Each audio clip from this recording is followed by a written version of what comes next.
और कैसे हैं बच्चे? आपका चाचू सुरेंद्र कुमार और आज अपने पिटारे में लाए मैथ का एक और नया चमत्कार। और मैथ का एक नया चमत्कार आप पढ़ते चले आए हैं और आज उसी में से थोड़ा सा खेल और उस खेल को खेलेंगे।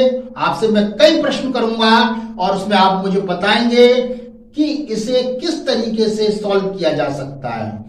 और आज का जो टॉपिक है हमारा वो है एक्सपोनेंट, यानी कि हिंदी में कहते हैं इसे घातांक। और घातांक का मतलब क्या है, घातांक प्रयोग कहाँ होता है, क्या ये हमारे आसपास है, क्या हम इससे रोज खेलते चले आए हैं, क्या हम इसे जानते हैं, और जानते हैं तो ये है कहां।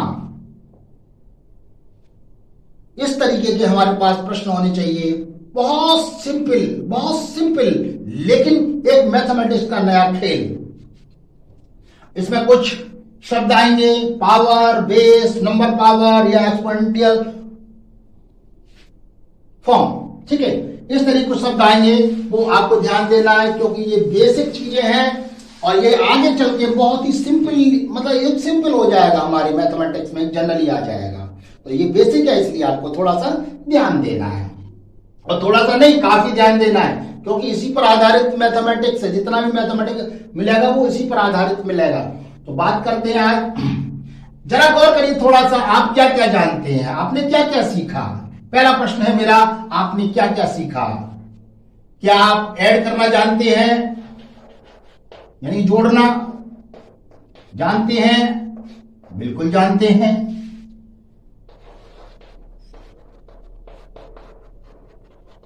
घटाना एक सब्सट्रैक्ट जानते हैं? जानते हैं।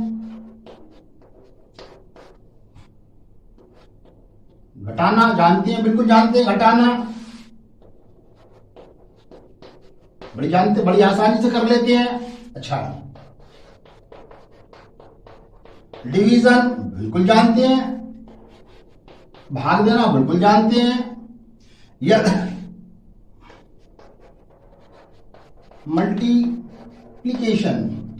क्या आप गुणा जानते हैं? बिल्कुल जानते हैं। तो आज हम कुछ गुणा के बारे में पूछेंगे आपसे। प्रश्न यहां से उठता है हमारा, क्लियर? आपको मैं पूछता चला जाऊंगा, आप इसे करते जाएंगे और देखेंगे कि कहां तक आप इस गुणा को जानते हैं। यस, मल्टीप्लाई को आप जानते हैं। यस, आते हैं टॉपिक पर। यस, जरा गौर करिए।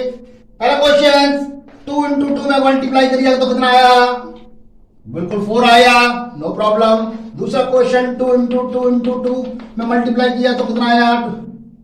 8 आ गया, 8 आ गया, बिल्कुल सही। 2 2 4 8 बिल्कुल आ गया। यस, नेक्स्ट तीसरा question, 2 into 2 into 2 into 2 into 2, 2 4 8 2 16 32 32 आ गया, बिल्कुल सही। 2 4 8 2 16 32 बिल्कुल सही आ गया। यस, इसी तरीके से 10 into 10 into 10 into 10 into 10 किया, 10 और 10। यस, 100 into 100 into 100 into 100 और हमने कर दिया तुरंत 100 to 100 किया तो 10,000 आ गया। फिर 100 को मल्टीप्लाई किया तो हमारे पास 10 0 0 0 0 0 1 2 3 4 5 6, ये 1 2 3 3 6। यस, आ गया। आपने बड़ी जल्दी से कर दिया, बहुत ठीक है। अब थोड़ा आगे चलते हैं। बिल्कुल, अब मैं थोड़ा सा कहता हूं, यदि एक और क्वेश्चन दे दिया जाए 100, यस,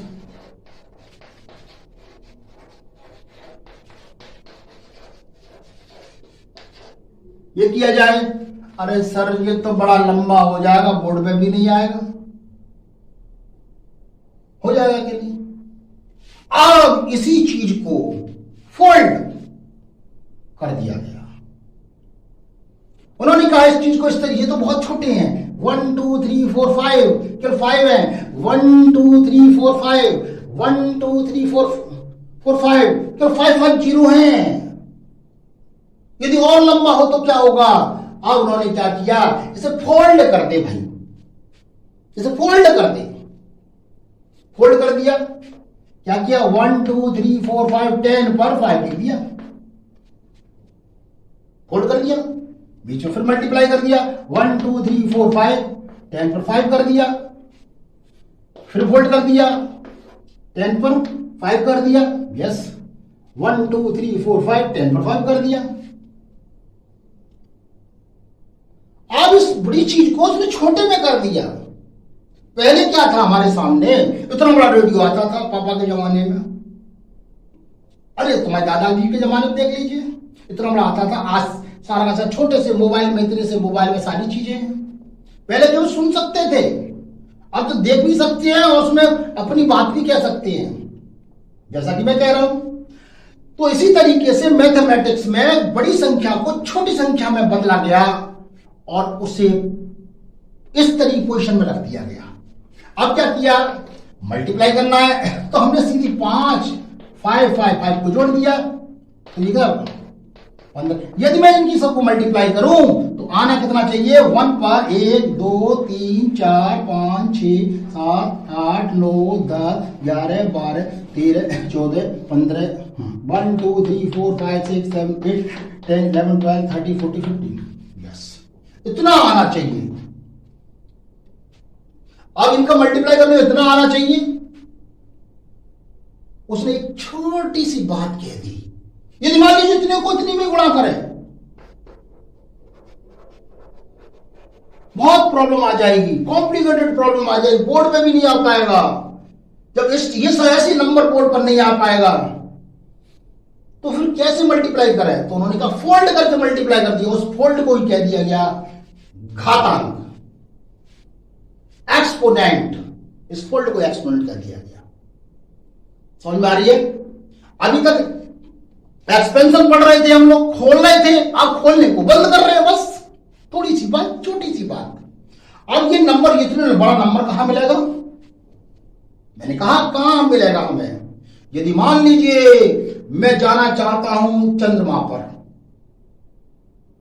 तो यहां से चंद्रमा की दूरी बहुत लंबी है, और फिर आना चाहता हूं और मैं दोनों मल्टीप्लाई करना चाहता हूं, तो स्वाभाविक बात है मेरे पास बहुत लंबी दूरी होगी और बहुत लंबा अंक होगा, बड़ा अंक होगा, हमारे पास नंबर होगा, और बड़े नंबर में कैसे मल्टीप्लाई करेंगे, प्रॉब्लम आ जाएगी। इसलिए हमने उस चीज को शॉर्ट में कर दिया, उसे घात में बदल दिया, उसमें एक्सपोनेंट कह दिया गया। क्लियर बात समझ में आ रही है, क्लियर। और भी मैं बताऊंगा इसका खेल क्या क्या है, बहुत प्यारा खेल है, ठीक है।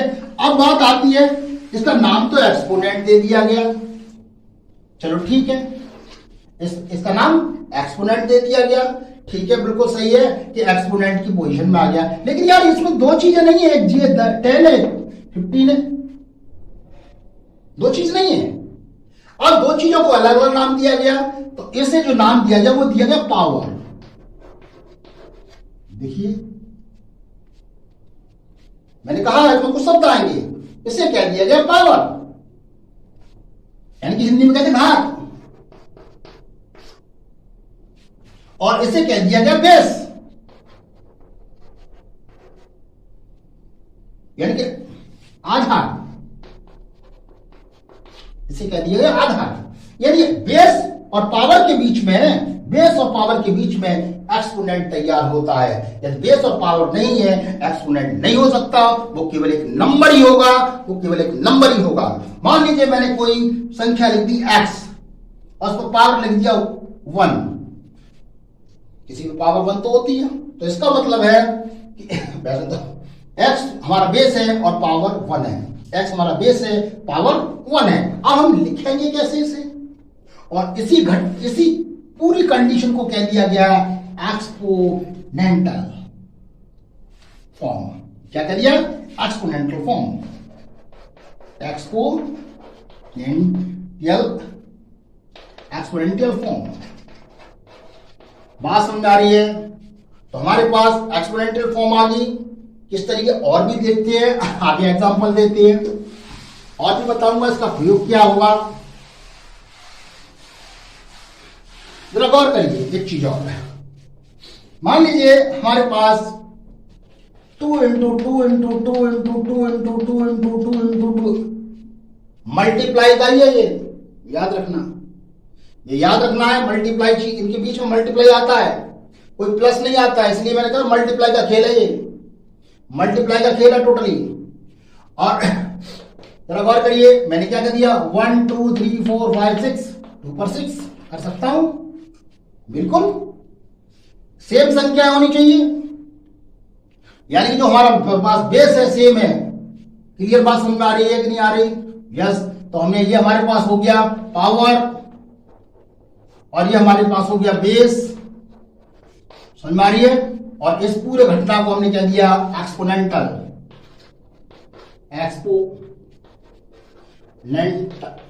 फॉर्म। और एक्सपोनेंट क्या गया, एक्सपोनेंट क्या गया है, एक्सपोनेंट। ठीक है, क्लियर बात समझाई? बात समझ में आ रही कि नहीं आ रही? बहुत सिंपल चीजें हैं लेकिन बहुत इंपोर्टेंट है। इतनी बड़ी चीज को छोटे से लिखा जा सकता है। नेक्स्ट हमारे पास मान लीजिए 3 इंटू 3 इंटू 3 इंटू 3 इंटू 3, क्या कर सकते हैं हम, 1 2 3 4 5, तो 3 4 5, नो प्रॉब्लम। यस, कहीं पर लिखा है 5 पर 3, तो इसका मतलब है 5 इंटू 5 इंटू 5। क्लियर? ये तो उल्टा भी कर सकते हैं हमसे, बिल्कुल कर सकते हैं। और मैं आपको केस बता रहा हूं कि किस तरीके कर सकते हैं। क्लियर बात समझ में आ रही है? जरा गौर करिए। अब मैं लिख देता हूं आपका ए पर, सॉरी 2 पर 3 और 2 पर 5। तो हमने क्या किया भाई, ये 2 है वो 3 बार खुला हुआ है, 2 इंटू 2 इंटू 2, और ये 5 बार खुला हुआ है, 1 2 3 4 5, 1 2 3 खुला हुआ है क्या नहीं? तो हम टोटल 1 2 3 4 5 6 7 8 और 2 पर 8 कर दिया। या हम ऐसे कर सकते हैं, इसे ऐसे भी कर सकते हैं, 2 दोनों की पावर को जोड़ दिया जाए। जब बेस बराबर हो, जब बेस बराबर हो तो पावर जुड़ जाती है। तो हमने कह दिया 2 पर पावर 8। अभी मैं करा नहीं रहा, अभी मैंने केवल आपको ये बताया कि हम खेल क्या खेल रहे हैं। देखिए बात वही आ गई, हमने खोलकर कर लिया तो भी आ गई, ठीक है, और हमने पावरों को जोड़कर कर लिया तो भी आ गई हमारे पास। देखिए ये फायदा है हमारे पास, हमारा उससे क्या होता है, ये एक्सपोनेंट का। क्लियर बात समझ में आ रही है?